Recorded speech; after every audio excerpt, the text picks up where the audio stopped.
Hello, my name is Kristen Komnahawk. Welcome to the Oregon Child Abuse Hotline. The Oregon Child Abuse Hotline is the state's first responder to calls of child abuse. When a child, family member, mandatory reporter, or member of the community is the victim of, witnesses, or suspects abuse or has concerns about a child or family, they can call the Oregon Child Abuse Hotline at 1-855-503-SAFE. The Oregon Child Abuse Hotline operates 24 hours a day, 7 days a week, 365 days a year. Child safety is our priority and the priority of every hotline screener. Our vision of the Oregon Child Abuse Hotline is to engage our communities, including mandatory reporters, and respond to reports of abuse in a transparent way. Our vision is to do so while ensuring that our children and youth in their own communities are safe. The following video talks more about what it takes to be a screener here at the hotline.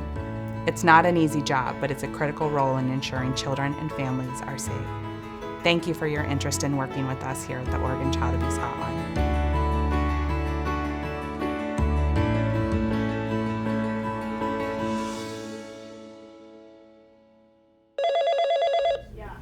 Oregon Child Abuse Hotline, this is Kelly. Are you needing to make a report? Okay, are you a mandatory reporter? And your name?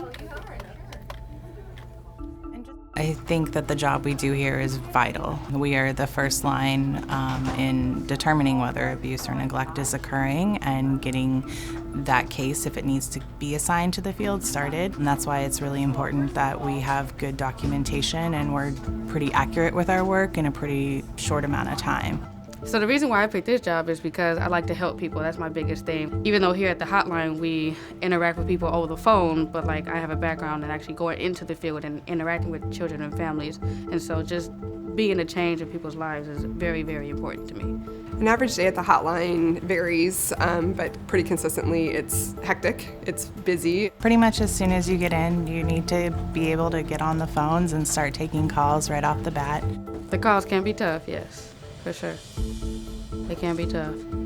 I haven't necessarily cried yet, but I've taken a call and I had to remove myself from it, and it kind of take a while to kind of refocus myself because you did get those calls where it kind of takes you out of your element a little bit. At the hotline, we're getting reports of abuse on children, and that involves all different things, drug use, neglect, parents having mental health issues, including suicide, and that's something that brings up a lot for a lot of people. It is hard because you kind of have to be on. If you're having a bad day, you're not feeling well, you still have to be present for your caller and be able to really listen to them and help guide them if they have questions or are needing to know what's happening next. It can be pretty traumatic and emotions can be kind of high. Sometimes you get calls from reporters who are sometimes crying or really angry, and so you just have to be calm and maintain a demeanor that is not going to escalate the phone call, essentially.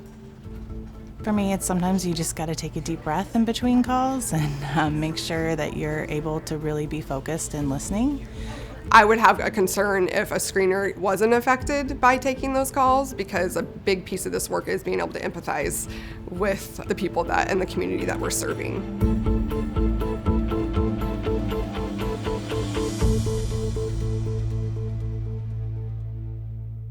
I think it's really important to check in with yourself mentally because you are the one doing this job, and what may end up happening is you may get burnt out, and sometimes the phone calls that we get, because they tend to be traumatic and emotional, it can weigh on you, and you don't want to bring that to your home life. You want to keep it here in the office and be able to walk away and say, I had a great day, I did the best that I can to the best of my ability.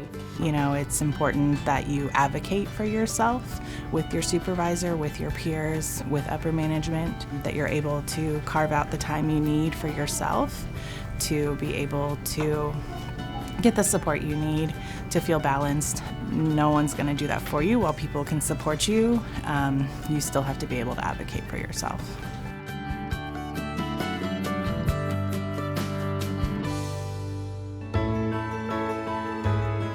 Well, I definitely feel fortunate that I think that the job we do here is vital. We are the first line in determining whether abuse or neglect is occurring. For people to really understand that we really do try to help and making sure that those families are well taken care of and that they get what they need.